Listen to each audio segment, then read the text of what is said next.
All right, I'm back at you with another Super 7, baby. This is the Super 7 Toho Ultimates Wave 1 Heisei Godzilla versus Biollante. Nice, man. I'm really getting to like these Super 7s, so, yeah, I'm going to be collecting more of them. I got another one that I'm going to review right after this one, so, yeah, Super 7, baby. Let's get them out the box. So you see they come very well protected here. Just to note, you get the outside box. It comes with a plastic bag wrapped around it.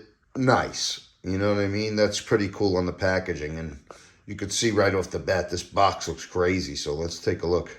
Okay, wow. What an impressive box. It comes with a top layer on top of it that's just... It's textured. You could feel it. And it's different shades of green to represent Godzilla versus Biollante, which I think that's really nice. You got Heisei Godzilla 1989 on the bottom here. Ultimates on top. Plain Godzilla versus Biollante on the back. And let's see.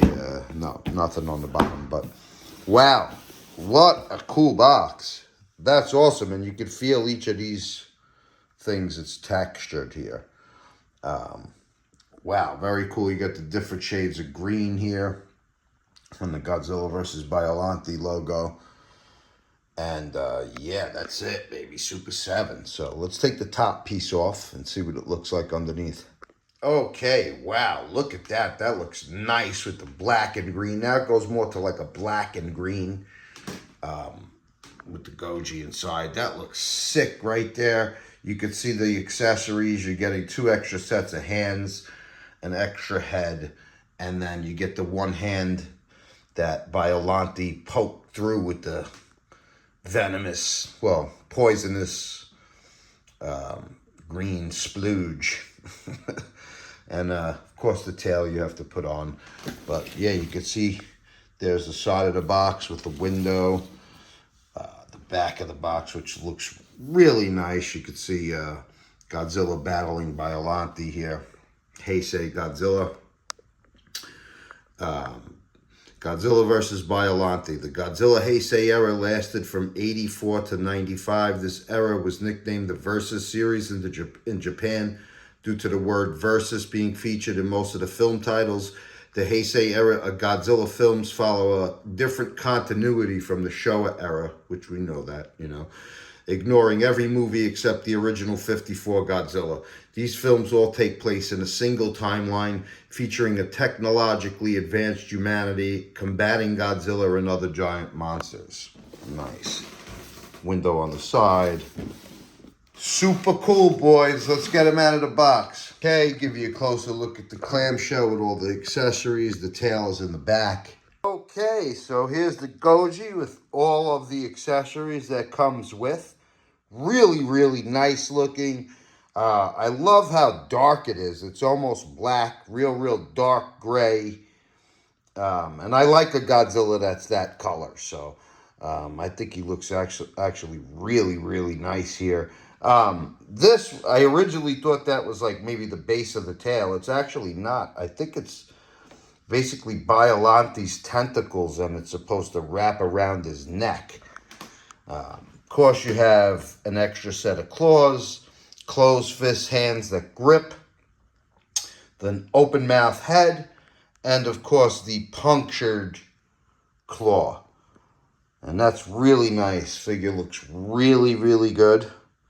And you're getting a decent amount of accessories here. So I don't have Biollante. Unfortunately, I don't have any Biollante figures. But I'm sure this piece would work much better if you do had Biollante posed with it. But that's going to fit around his neck, Godzilla's neck. So, but let's take a closer look at this.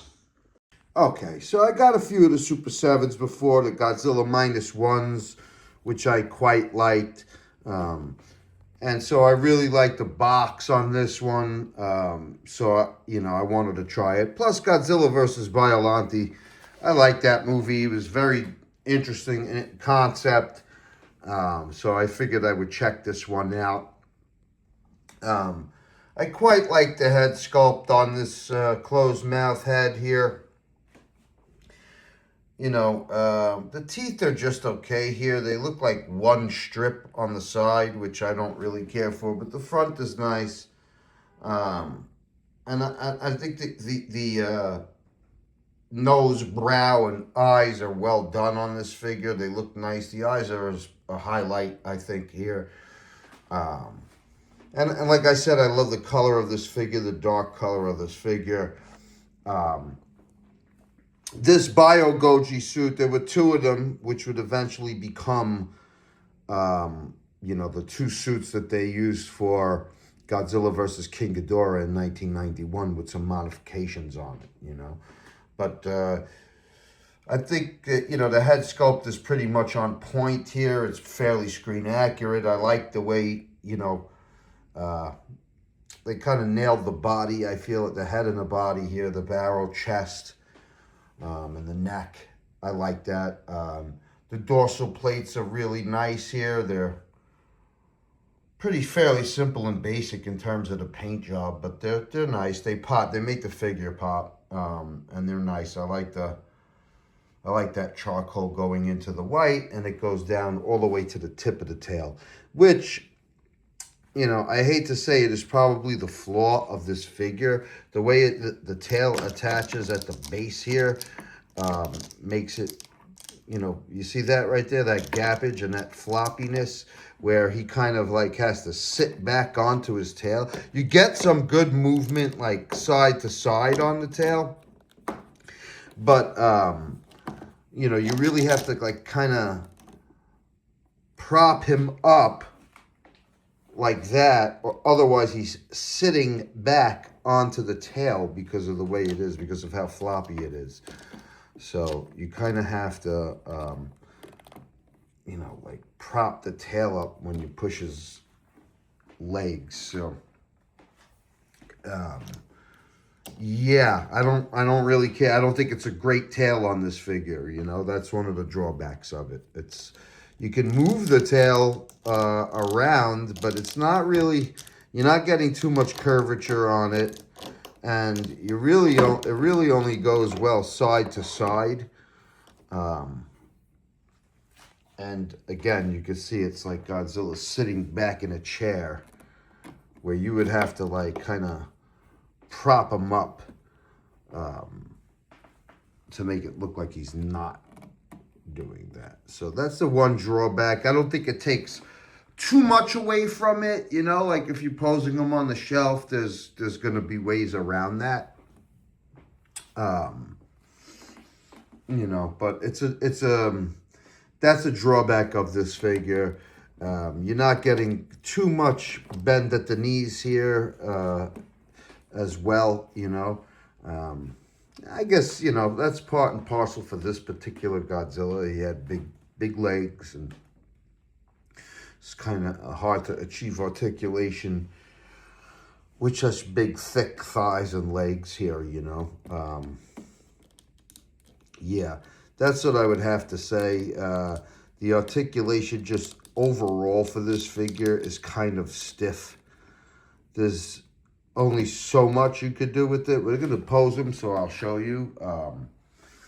But, you know, I would have to say that this is more of a shelf. Put it on the shelf and pose him once. Put it on the shelf in a pose that you really like, and call it a day, you know? Like, I don't think... you get some decent articulation, you know, on the head and neck here, but I don't think the articulation is a highlight of this figure. Whereas I didn't feel that way about the Super 7 -1. I thought that had pretty good articulation. This is not as good, you know. But it's a cool looking figure though, with a nice looking box. So the, you know, I'm not saying don't get it. I'm just telling you what its limitations are, you know. All right, let's pose him. You can get it into a fairly decent action pose with the tail to the side like that. That's about as far back as the leg goes. You're not getting too much bend at the elbow here, but you can make them look down with the neck. And you're not getting a tremendous amount of bend at the knee, but you could create a nice action pose like this. Nonetheless, in my opinion, the articulation of figure is stiff as a board, It's stiff. Yeah, and, you're not doing all that much with the arms. They move, they swivel nicely, so you can create some poses. But, yeah, it's just not the greatest articulation in the world. It's serviceable. Okay, so one of the cool things is this figure does come with a fairly decent amount of accessories. You have 3 sets of hands. So these here are the more like open claw type hands, which are really cool. I actually quite like these. And the open mouth head. Now the teeth are obviously better on the open mouth head. You have fairly well done eyes here. They're not terrible. I think the eyes are probably better on the closed mouth head, but the teeth are better on the open mouth head. The inside of the mouth looks nice, the tongue. But in my opinion, the open mouth head is lighter than the closed mouth head and lighter than the rest of the body slightly. So, that's going to probably make me not want to pose it with the open mouth head, because it just doesn't. Can you see that? The body right there is darker than the shade of the open mouth head or the rest of the body. The body's darker than the closed mouth head. You can see it right there. The closed mouth head is darker and matches the body better than the open mouth head. So that's a flaw. We got a fairly decent, not really foot stomping pose with pretty much no help whatsoever from that floppy tail. This is, it's all right. So seems to be more flaws than positives here, honestly. I like the sculpt of the head. I like the way they did the body. I think the dorsal plates are okay. Articulation definitely leaves a lot to be desired on this figure. That's just the bottom line. Let's keep going. Now, I got it into a pretty cool tail off the ground pose, but it's not that easy to do it, You could balance it with a lot of work, but that pose right there looks cool, but it's hard to achieve. So, yeah, man, this figure is kind of on the disappointing side to me, I have to say, because I love the looks of it. I love the packaging, and I love I like the way the head looks. I like the way the body is shaped and everything, but it's just articulation-wise, it just doesn't perform as well as I'd hoped.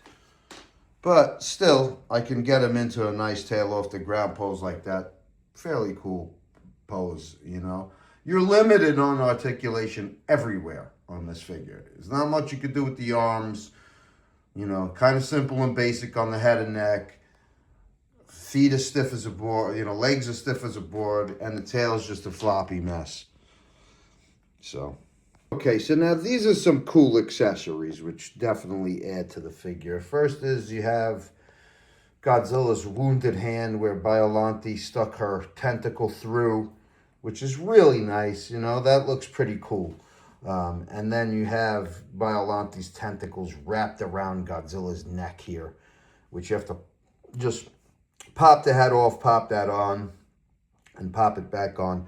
Now, if you have it, I don't have a Biollante, but if you have it posed with Biollante, this could actually look pretty cool, So, having the accessories is a highlight of this figure, and that definitely is nice. So, that's one of the things that helps. It helps this figure along. Okay, and now here are the closed fist hands, which I very much like. They're really cool. They look like Godzilla's making a nice fist.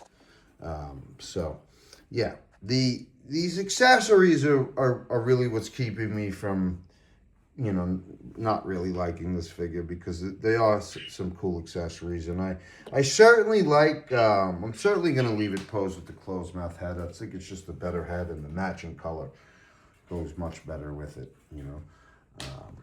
So, yeah, that's about it, man. You know, I'm not even going to get further into this. I love the movie. I love Godzilla versus Biollante. I think it was really cool. And there's all other Super 7 figures that I do love. I think they swung and missed on this one. You know, it's an okay figure for the price. I think that there's better. I think there's better 89s that you could purchase for this price, you know. But if you like it, go out there, get you some Bio Goji. You know, I'll be back at you with another review soon. Subscribe to the channel, like the goddamn video. Peace out, folks.